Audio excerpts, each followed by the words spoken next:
X मुस्लिम, इस्लाम का reverse gear. कैसे हैं आप लोग? अयोध्या में राम जन्मभूमि मंदिर की खबरें सुनकर हर बार दिल्ली की जामा मस्जिद में उतरते हुए अहमद को लगता है कि पीछे से किसी ने उसकी तहमत खींच दी है। वह बेचारा बाबर से अपनी बल्दियत जोड़े बैठा था। वाराणसी में ज्ञानवापी के सर्वे के समाचार, औरंगाबाद के पास आलमगीर की बारादरी में मौजूद तौसीफ को ऐसे मालूम पड़ते हैं मानो कोई उसकी टोपी हिला रहा हो। वह बड़ी श्रद्धा से औरंगजेब को पहले हजरत कहता है और बाद में, अंदाजा है कुछ, बाद में रहमत उल्लाह अलैह जोड़ता है। सबसे बदनाम मुगल तौसीफ के दिलो दिमाग में एक पीर की तरह बसा बैठा है। मथुरा में कृष्ण जन्मभूमि से जबरन चिपकी ईदगाह से लौटते हुए रमजान मियां के माथे पर बल पड़ने लगते हैं जब उन्हें ये ज्ञात होता है कि कमबख्त इधर भी कोर्ट कचहरी शुरू हो रही है। यही सूरत हाल जौनपुर, मुर्शिदाबाद, अहमदाबाद और धार के अनगिनत अहमदों, तौसीफों और रमजानों का है मित्रों, है ना? गलत तो नहीं, आपको अंदाजा भी नहीं होगा, कमेंट सेक्शन में आ जाएंगे ये सारे। उत्तर प्रदेश में योगी आदित्यनाथ की दूसरी चुनावी फतह आग में घी का काम करती है। महंगाई की मार के बावजूद प्रधानमंत्री नरेंद्र मोदी की दिनों दिन मजबूत महामूर्ति को देखकर दाढ़ी नोचने के सिवा कोई उपाय नहीं सूझता है। सिनेमा के पर्दे पर सेकुलर बाजा बजाते हुए बॉलीवुड की जोरदार बैंड बजी हुई है। रही सही कसर राजामौली जैसे कारीगर पूरी किए देते हैं। जिनका RRR जैसे मूवी रिकॉर्ड तोड़ हिट रही है, सिनेमा में राम के नाम पर वीर रस के ऐसा गीत रचने की हिम्मत मुंबई के किस माई के लाल में थी, और वो भी शुद्ध संस्कृत में। यही नहीं, बिल्कुल राम के वेश में हीरो को पेश करने का आइडिया बॉलीवुड के किस बहादुर रचनाकार के पास था। अगर आप देखें तो बिल्कुल उसी रामायण की तरह है जहां पे माता सीता की जगह एक बच्ची का अपहरण हुआ है, और राम भी अरुण गोविल जैसे पिता के आज्ञाकारी सौम्य शांत कद मूल फल खाते वनवासी सीता के निकट प्रेम पूर्ण स्वरूप में नहीं, अगेंस्ट लाइट में हिला देने वाले संगीत की पृष्ठभूमि में पूरे पर्दे पर चमकते धनुर्धारी तेजस्वी और शत्रुओं के प्रति निर्मम अवतार में फिल्म बनाकर राजमौली हैदराबाद में ही बने रहते तो भी ठीक था। लेकिन ये पूरी टीम के साथ डबल तड़का लगाते हुए वाराणसी में गंगा मैया का गुणगान करने जा बैठे। तड़के की धांस से मदरसों में परेशान मौलवियों, अहमदों, तौसीफों और रमजानों की हालत का जरा अंदाजा लगाइए। अब तक बह रही उल्टी हवा के सीधे रुख को भी देखिए। 5 साल पहले तक किसने कल्पना की थी कि एक्स मुस्लिम नाम का कोई एलियन पृथ्वी ग्रह पर किसी उड़ने वाले ऊंट की मदद के बगैर उतरेगा? साल 1.5 साल पहले कुछ उतरे भी, लेकिन वे इंटरनेट के आकाश में एक परछाई की तरह बतियाते रहे। उनके नाम और पहचान छिपे हुए थे, वे सिर्फ असलियत बयान कर रहे थे। मगर 6-8 महीने में जब ज्ञानवापी के शिवलिंग सामने आए, राजमौली ने सिनेमा का नया अवतार पेश किया और यूपी के चुनाव में सपा के सेकुलर अवशेष सियासत का कूड़ा बन गए, तब ऐसे विकट हालात में 2 किरदार अचानक अपने नाम और अपनी पहचान के साथ उभरे। और आपको पता ये दोनों कौन है? बताइए। इनके नाम है साहिल और समीर। इंटरनेट पर लबालब छलक रही यही 21वीं सदी की नई और सुपरहिट जमात अब खुलकर एक्स मुस्लिम है।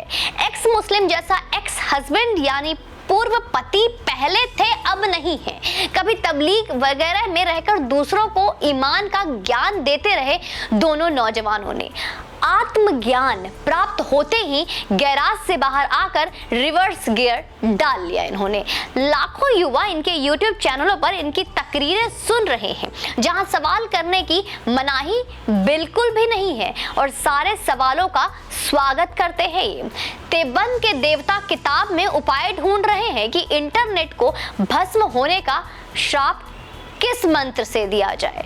है कोई मंत्र हो तो बता देना। साहिल और समीर से भी पहले सारा खान नाम की बहादुर बंगाली विदुषी एक ऐसी ही लहर पैदा कर चुकी है जिन्होंने भारत, अफगानिस्तान, पाकिस्तान और बांग्लादेश के मुसलमानों की युवा पीढ़ी के बीच अपनी गहरी वैचारिक पैठ बनाई है। मगर अब सारा खान नहीं है, कालिदासी के रूप में प्रसिद्ध हैं। साहिल और समीर का रिवर्स गियर उन्हें एक्स मुस्लिम के पड़ाव तक ले आया है, लेकिन सारा खान अपने रिवर्स गियर से सनातनी ठिकाने तक वो सुरक्षित जा पहुंची हैं, जहां उनके नाम की तख्ती पर लिखा है कालिदासी। वे देवी की परम उपासक है। सारा खान से कालिदासी के रूपांतरण के दौरान कुछ महीने पहले वे अपने बेहद लोकप्रिय यूट्यूब चैनल पर अफगानिस्तान मूल की डॉक्टर फौजिया रऊफ से चर्चा करती नजर आई। आप इनके चैनल देख सकते हैं। थोड़े ही दिन में पता चला कि डॉक्टर फौजिया रऊफ का रिवर्स गियर उनके नाम की तख्ती पर, हंसी आई क्या? ये सच है। सरस्वती दासी लिखकर चला गया है।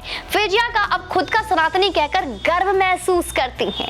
परवीन नाम की एक अध्ययनशील विदुषी अब पूजा उपाध्याय के नाम से मशहूर और मुखर हैं। सुबोही खान नाम की नामी वकील खुद को सनातनी मुस्लिम मानती हैं। मुस्लिम बाद में है, वो सनातनी पहले है, गर्व से कहती हैं। ये सब विभूतियां अपने जन्म के मजहब इस्लाम पर जो कुछ भी कह रहे हैं उसे सुनने वाले गुस्सैल और आग बबूला तकरीर में माहिर मौलानाओं के कई गुना अधिक तादाद में है, जो लगातार बढ़ रहे हैं। दोस्तों, लखनऊ के वसीम रिजवी ने तो पहले ही बॉल स्टेडियम से बाहर कर दी। वे स्वामी नरसिंहानंद, आप सभी को पता होगा, यति नरसिंहानंद के पास एक दिन हवन करते हुए जितेंद्र नारायण त्यागी हो गए और इस रिवर्स माइग्रेशन के तोहफे में उन्हें जेल की कोठरी मिली और जेल की कोठरी में पहुंचे। डॉक्टर रिजवान अहमद अपने इस्लामी दायरे में रहकर और ज्यादा जोखिम लिए हुए हैं। वे बदलते दौर में मुसलमानों की बिगड़ी और पिछड़ी हुई हैसियत पर, समसामयिक मसलों पर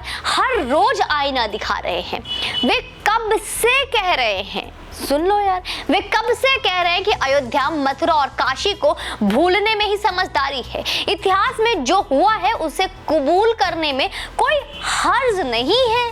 बार बार बता रहे हैं वो। भारत में मुख्य धारा का मीडिया हमेशा से सरकारी इशारों पर नाचने वाली कठपुतली की तरह रहा है। पहले अखबार थे, अब चैनलों की भरमार भी है। शायद गिनती कम पड़ जाएगी। स्वतंत्रता के बाद गढ़े हुए नकली सेकुलरिज्म की उम्र इतनी ही थी, वह रेताली इमारत थी जितनी ढहना तय ही था। अंधविश्वास और सामाजिक रूढ़ियों के खिलाफ अखबार खूब लिखते रहे, बस लिखते ही रहे, लेकिन इस्लाम से हमेशा बचकर। होली पर रंगों का इस्तेमाल पानी की बर्बादी था, लेकिन ईद पर कटने वाले करोड़ों भैंसों और बकरों का टनों टनों खून बहाकर कहां समा जाता है, इसका पता नहीं। कोई कैमरा या कलम उधर झांकने नहीं गया। इंटरनेट ने इनके सारे 3 तप्पड़ उड़ा दिए, क्योंकि हम भी बैठे ना यहाँ पे। टेलीविजन को अक्ल अब आ रही है। पहली बार मुख्य समाचार चैनलों पर ध्यान इस लहर पर गया है कि उन्होंने हिम्मत दिखाई है कि यह भी एक आवाज है जिसे दूर तक सुना जा रहा है।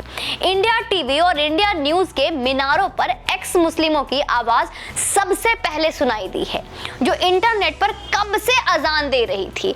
यह एक नई तरह की दावत का दौर है जो दिमाग की बंद खिड़कियां खोल रहा है, ताकि सब तरह से विचारों और सवालों को आने दिया जाए। हर सवालों का स्वागत हो। इसका अंत सत्य की स्थापना से ही होना तय है। तर्कों और प्रश्नों का सामना करके ही कोई विचार टिक सकता है। ताकत के बल पर कूड़ा थोपने का समय बहुत पहले जा चुका था कि क्यों, कहां, कैसे सड़े हुए सेकुलर तिरपाल भारत में आड़ देते रहे थे, उसके चिथड़े अब उड़े हुए हैं।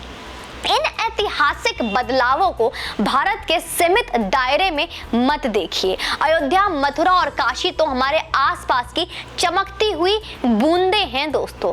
असल में अगर वास्तविक में देखा जाए तो दुनिया भर में इस्लाम के भीतर एक ऐसी लहर उठी है जिसे साहिल और समीर जैसे पढ़े लिखे नौजवान अगले 5-7 साल में सुनामी सी बनती देख रहे हैं।